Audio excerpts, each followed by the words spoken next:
Le 22 octobre 1964, Jean-Paul Sartre refuse le prix Nobel de littérature.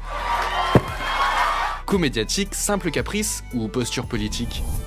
Dans les années 60, le philosophe français est à l'apogée de sa notoriété littéraire et intellectuelle. Il vient juste de publier les mots « Récit autobiographique de son enfance ». La nouvelle de son refus du Nobel fait beaucoup jaser. Pourtant, il avait averti quelques jours plus tôt qu'il refuserait le prix s'il lui était décerné. D'ailleurs, Sartre avait déjà refusé d'autres distinctions prestigieuses, la Légion d'honneur et même une chaire au Collège de France. Le lendemain de son refus, il envoie une lettre aux grandes rédactions pour expliquer son choix. Ce n'est pas la même chose si je signe Jean-Paul Sartre ou si je signe Jean-Paul Sartre, prix Nobel. L'écrivain doit donc refuser de se laisser transformer en institution, même si cela a lieu sous les formes les plus honorables, comme c'est le cas. Sartre défend ici une vision de l'écrivain engagé et indépendant contre toute forme de récupération par l'establishment. Dans son courrier, l'écrivain évoque aussi une autre raison qui a à voir avec son engagement durant la guerre d'Algérie, notamment sa participation au manifeste des 120